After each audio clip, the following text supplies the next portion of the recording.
சரவண ஜோதியே நமோ நம.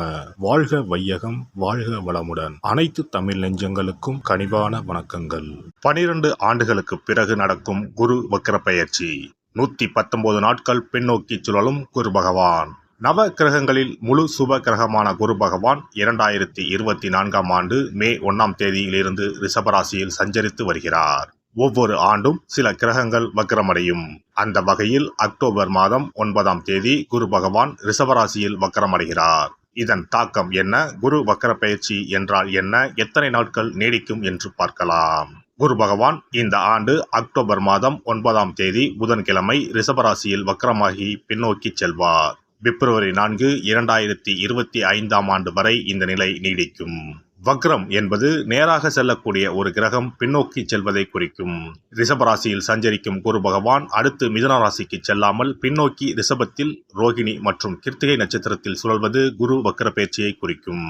ஒவ்வொரு ராசிக்கும் குரு வக்ர பயிற்சி கணிசமான தாக்கங்களை, நல்ல பலன்களை அல்லது தடைகளை ஏற்படுத்தலாம். ஆனால் பொதுவாக குரு வக்ரம் அடைவது என்பது சுப காரிய தடை, விரிவாக்கம், வளர்ச்சி போன்றவற்றில் பாதிப்பு ஏற்படும். இந்த ஆண்டு குரு பெயர்ச்சி எந்த ராசிகளுக்கு நற்பலன்களை தந்ததோ, அதிர்ஷ்டமான பயிற்சியாக இருந்ததோ அந்த ராசிகள் குரு வக்ரமாகும் 4 மாத காலத்தில் குறைவான அளவு நற்பலன்களை பெறுவார்கள். இந்த ஆண்டு குரு பெயர்ச்சி பலன்களில் எந்த ராசிகளில் குரு பகவான் எதிர்மறையான தாக்கம் ஏற்படுத்தினாரோ அந்த ராசிகளுக்கு வரும் 4 மாதம் அமோகமான பலன்கள் கிடைக்கும். அக்டோபர் 9 முதல் குரு வக்ர பயிற்சி தொடங்குகிறது. நவம்பர் 15 வரை சனி வக்ர பயிற்சி நீடிக்கிறது. கிட்டத்தட்ட 40 நாட்கள் 2 முக்கியமான கிரகங்கள் வக்கிரமாக சஞ்சரிக்கிறது. இது ஒரு சில ராசிகளுக்கு அபரிமிதமான நற்பலன்களை, அதிர்ஷ்டத்தை வாரி வழங்கும். பொதுவாக குரு பகவான் இருக்கும் இடத்தை விட பார்க்கும் இடங்கள் சுப பலன்களை பெறும். குரு பகவான் ரிஷபராசியில் இருந்து 5ஆம் பார்வையாக கன்னி ராசியையும், 7ஆம் பார்வையாக விருச்சிக ராசியையும், 9ஆம் பார்வையாக மகர ராசியையும் பார்க்கிறார். வக்ரமடைந்த குரு பார்வையால் சில ராசிக்காரர்கள் ராஜாதி ராஜ யோகம் பெறப்போகின்றனர். இனி இந்த வக்ர பெயர்ச்சியால் உங்கள் ராசிக்கான சுப பலன் என்ன என்பதனையும், அசுப பலன் ஏற்படுமாயின் ராசிக்காரர்கள் செய்ய வேண்டிய பரிகாரம் என்ன, வழிபட வேண்டிய தெய்வம் யார் என்பதனை பற்றியும் விரிவாக காண்போம். உங்கள் வாழ்வில் வளமும் நலமும் செல்வ செழிப்பும் பெற்று வாழ்வில் உயரிய நிலையை அடைய எல்லாம் வல்ல எம்பெருமானை வேண்டி விரும்பி கேட்டுக்கொள்கிறேன். கும்பராசி அன்பர்களே, சுபஸ்தானத்தில் உள்ள கோச்சார குரு பகவான் வக்ரம் பெறுகிறார். சொந்த வீடு கட்டுவீர்கள். நிலம் வாங்கும் பாக்கியம் கிடைக்கும். எடுக்கும் முயற்சிகள் யாவும் வெற்றியை தரும். பணமழையில் நனைய அதிக வாய்ப்புகள் உண்டு. உடல் ஆரோக்கியம் இனிவரும் காலங்களில் மேம்படும். மருத்துவ செலவுகள் பலருக்கும் குறையும். சிலருக்கு எதிர்பாராத இடத்தில் இருந்து கூட உதவிகள் கிடைக்கப்பெறும். பெரிய மனிதர்களின் அறிமுகம் சிலருக்கு கிடைக்கப்பெறும். அதனால் அனுகூலமான பலன்கள் உங்களுக்கு ஏற்படும். மனதில் தைரியம், தன்னம்பிக்கை அதிகரிக்கும். இளைய சகோதரர் வகையில் நன்மைகள் ஏற்படும். சிலருக்கு பிள்ளைகள் வழியில் நல்ல செய்திகள் தேடி வரும். வீட்டில் சுபகாரிய பேச்சுவார்த்தைகள் நல்ல விதத்தில் அமையும். இதனால் திருமணம் ஆகாத அன்பர்களுக்கு நல்ல இடத்தில் திருமணம் கைகூடும். திருமணம் ஆகி குழந்தை இல்லாத அன்பர்களுக்கு குழந்தை பாக்கியம் கிட்டும். சிலருக்கு வெளியூர் அல்லது வெளிநாடு செல்லக்கூடிய யோகம் உண்டாகும். வாழ்க்கை துணையுடன் இருந்து வந்த மனக்கசப்புகள் குறையும். பிரிந்தவர்கள் அல்லது உங்களை விட்டு போனவர்கள் மீண்டும் வந்து இணைவார்கள். பொருளாதாரம் நல்ல விதத்தில் மேம்படும். கொடுத்து கிடைக்காத பணம் சிலருக்கு வசூலாகும். சிலர் பழைய கடன்களை அடைத்து நிம்மதி பெருமூச்சு விடுவீர்கள். பணம் கையிருப்பு கணிசமாக உயரும். குருவின் அருள் இப்படியாக உங்களது வாழ்க்கையில் பல விதங்களில் திருவருள் புரியும். உத்தியோகத்தில் இருந்து வந்த மனக்கசப்புகள் நீங்கும். விரும்பிய இடத்தில் இடமாறுதல் ஏற்படும். வேறு ஒரு நல்ல வேலைக்கு மாற வேண்டி இருந்தால் இப்போது மாறலாம். உத்தியோகத்தில் எதிர்பார்த்த சலுகைகள் கிடைக்கப்பெறும். வெகு நாட்களாக வேலை தேடிக் கொண்டிருந்த அன்பர்களுக்கு இனிவரும் காலங்களில் நல்ல வேலை கிடைக்கும். தொழில் அல்லது வியாபாரத்தில் பல நல்ல திருப்பங்கள் ஏற்படும். தொழில் ரீதியாக இருந்து வந்த கடன் சுமைகள் குறையும். அரசுக்கு செலுத்த வேண்டிய பாக்கிகளை சரியாக செலுத்தி விடுவீர்கள். தொழில் அல்லது வியாபார ரீதியாக அரசு உதவிகள் கிடைக்கும். தொழில் ரீதியாக இருந்து வந்த நேர்முக மறைமுக எதிர்ப்புகள் எல்லாம் நல்ல முடிவுக்கு வரும்.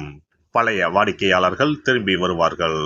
துர்க்கை அம்மனை ராகு காலத்தில் அருளிச்சாற்றி கும்பிட்டு வந்தால் எதிலும் வெற்றியே உங்களுக்கு கிடைக்கும். அரசியல்வாதிகள் இனி வரும் காலங்களில் தலைமைக்கு நெருக்கமாவீர்கள். மேடைகளில் இனிமையாக பேசி மக்களை கவர்வீர்கள். விவசாயிகள் உழைப்பு வீண் போகாது.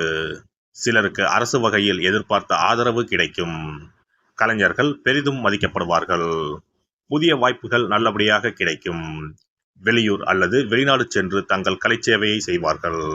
இப்படியாக தங்களது துறையில் பலவிதமான சாதனைகளை செய்வார்கள். பெண்களை பொறுத்தவரை புதிய ஆடை ஆபரணங்களை வாங்கி மகிழ்வீர்கள். கணவன் மனைவி இடையே இருந்து வந்த கருத்து வேறுபாடுகள் குறையும். வேலைக்கு செல்லும் பெண்களுக்கு வேலை அல்லது உத்தியோக ரீதியாக நல்ல திருப்புமுனைகள் ஏற்படும். சில பெண்களுக்கு அரசு வேலை கூட கிடைக்கப்பெறும். திருமணம் போன்ற சுபகாரியங்கள் சிலர் வாழ்க்கையில் இனிதே நடந்தேறும். சிலருக்கு காதல் கைகூடும். சிலருக்கு பிள்ளைகள் வழியில் நல்ல செய்திகள் உண்டாகும். இப்படியாக பெரும்பாலும் உங்களுக்கு நல்ல பலன்கள் தான் ஏற்படும். எனினும் ராகுவின் சஞ்சாரத்தால் அலைச்சல் அதிகம் இருக்கும் என்பதால் பயணங்களை திட்டமிட்டு செய்யுங்கள். மாணவ மாணவியர் படிப்பில் சாதனை படைப்பார்கள். போட்டி பந்தயங்களில் கூட வெற்றி பெறுவார்கள். சிலர் வாழ்க்கைக்கு தேவையான புதிய விஷயங்களை கற்றுக்கொள்வார்கள். இப்படியாக பெரும்பாலும் அனைத்து தரப்பினருக்கும் நல்ல பலன்கள் தான் இக்காலகட்டத்தில் ஏற்படும். வியாழக்கிழமையில் குரு பகவானையும் சிவபெருமானையும் வழிபட நன்மையே நடைபெறும். சிறப்பு தொகுப்பு. இனி வரவே வராது என நினைத்த பணம் திரும்பி வருவதற்கு இதை மட்டும் செய்தால் போதும். நாம் கஷ்டப்பட்டு சேர்த்த அல்லது சம்பாதித்த பணத்தை யாரையாவது நம்பியோ அல்லது அவர்களுக்கு உதவி செய்வதற்காகவோ கொடுத்து ஏமாந்து இருக்கலாம். அப்படி இழந்த பணத்தை திரும்ப இனி வரவே வராது என நினைத்த பணத்தை கூட சில எளிய தாந்திரீக பரிகாரங்களை முறையாக செய்தால் திரும்ப பெற முடியும். இழந்த சொத்து, இழந்த பணம் மற்றும் நகை ஆகியவற்றை திரும்ப வீடு தேடி வர வைப்பதற்கான எளிய பரிகார முறைகள் பற்றி இங்கே தெரிந்து கொள்வோம். இந்த 2 முறைகளில் எந்த முறை நமக்கு எளிமையானதோ அதை செய்து பயன்பெறலாம். வாங்கிய பணத்தை திருப்பி கொடுக்க முடியாமல் கடன் தொல்லையால் அவதிப்படுபவரை போல் பணத்தை கொடுத்துவிட்டு அதை திரும்பி வாங்க முடியாமல் தவிப்பவர்கள் அதிகம் இருக்கத்தான் செய்கிறார்கள். யாராவது அவசரம் என பண உதவி கேட்கும்போது நட்பின் அடிப்படையிலோ அல்லது இருக்கப்பட்ட சிலர் பணம் கொடுத்திருப்பார்கள். ஆனால் பணம் வாங்கிய நபரோ அந்த பணத்தை திருப்பி தராமல் இழுத்தடிக்கலாம். பணம் தர வேண்டிய நபருக்கு சூழ்நிலை காரணமாக பணம் வராமல் உங்களுக்கு திருப்பி தர முடியாமல் இருக்கலாம். அல்லது அந்த நபர் பணத்தை திருப்பி தரும் எண்ணமே இல்லாமல் இருக்கலாம். நீங்களும் பல முறை பணத்தை கேட்டு சலித்துவிட்டு இனி அந்த பணம் நமக்கு வரவே வராது என நினைத்து பணத்தை திருப்பி வாங்குவதற்கான முயற்சியை கூட கைவிட்டிருக்கலாம். இப்படி கொடுத்த பணம் திரும்பி வரவே வராது என நினைத்த பணத்தை உங்களிடம் பணம் வாங்கிய நபரே மனம் மாறி அவராக வந்து உங்களிடம் திருப்பி தருவதற்கு சில எளிய முறைகளை வீட்டிலேயே செய்தால் போதும். பரிகாரம் 1. கற்பூரம் ஒன்றை ஏற்றி அது எரியும் சுடரின் மீது இரும்பு கலந்த ஏதாவது ஒரு தட்டினை காட்ட வேண்டும். இப்படி காட்டும் போது அந்த தட்டில் கரி படலம் ஒன்று உருவாகும். இந்த கரியை உங்களின் வலதுபுற நடுவிரலில் எடுத்து ஒரு தெளிவான வெள்ளை காகிதத்தில் உங்களுக்கு பணம் கொடுக்க வேண்டிய நபரின் பெயரை எழுதி கொள்ளுங்கள். பிறகு அந்த பேப்பரை சிறியதாக மடித்து உள்ளங்கையில் வைத்துக்கொண்டு உங்களுக்கு பணம் கொடுக்க வேண்டிய அந்த நபரின் முகத்தை மனதில் நினைத்து கொண்டு அவர் உங்களுக்கு பணம் கொடுத்து விட்டதாகவும் உங்களுக்கு வரவேண்டிய பணம் அனைத்தும் வந்துவிட்டதாகவும் நினைத்து கொள்ளுங்கள். அந்த நபரின் பெயர் எழுதிய காகிதத்தை வீட்டின் பூஜை அறையில் வைத்து விடுங்கள். பிறகு அதை ஆற்றில் போட்டு விடலாம். பரிகாரம் 2. ஒரு சிறிய கிண்ணத்தில் மஞ்சளை தண்ணீர் கரைத்து எடுத்துக்கொள்ளுங்கள். ஒரு குச்சியால் அந்த மஞ்சளை தொட்டு வெள்ளை காகிதத்தில் பணம் தர வேண்டிய நபரின் பெயரை எழுதி கொள்ளுங்கள். ஓம் ஸ்ரீ கார்த்த வீர்யாஜுனாய நமக என்ற மந்திரத்தை 27 முறை சொல்லி பணம் கொடுக்க வேண்டிய நபர் உங்களுக்கு தர வேண்டிய பணம் அனைத்தையும் கொடுத்து விட்டதாக நினைத்து வேண்டிக் கொண்டு அந்த காகிதத்தை சுற்றி வெள்ளை நூலால் கட்டிவிட வேண்டும். பிறகு அந்த காகிதத்தை ஆற்றிலோ கடலிலோ போட்டுவிட வேண்டும். இந்த 2 முறைகளில் யாருக்கு எது வசதியோ அந்த முறையில் பரிகாரத்தை செய்யலாம். ஏதாவது ஒரு முறையை பின்பற்றினால் போதும். 2 முறைகளிலும் செய்ய வேண்டியது கிடையாது. இந்த பரிகாரத்தை தெற்கு நோக்கி அமர்ந்து செய்ய வேண்டும். இந்த பரிகாரத்தை நம்பிக்கையுடன் தொடர்ந்து செய்து வந்தால் கண்டிப்பாக வராது என நினைத்த பணம் விரைவில் உங்களின் வீடு தேடி வரும். எல்லாம் வல்ல இறையருளால் நீங்களும் உங்கள் அன்பு குடும்பமும் உடல் நலம், நீலாயுள், நிறை செல்வம், உயர் புகழ், மெய்ஞானம் ஓங்கி வாழ்க வளமுடன். இந்த வீடியோ பதிவு உங்களுக்கு பிடித்திருந்தால் லைக் பண்ணுங்க, கமெண்ட் பண்ணுங்க, ஷேர் பண்ணுங்க. மறக்காம சப்ஸ்கிரைப் பண்ணுங்க. பக்கத்துல இருக்கிற பெல் பட்டனை கிளிக் பண்ணுங்க. நன்றி, வணக்கம். ஓம் நமச்சிவாய. சிவாய நம.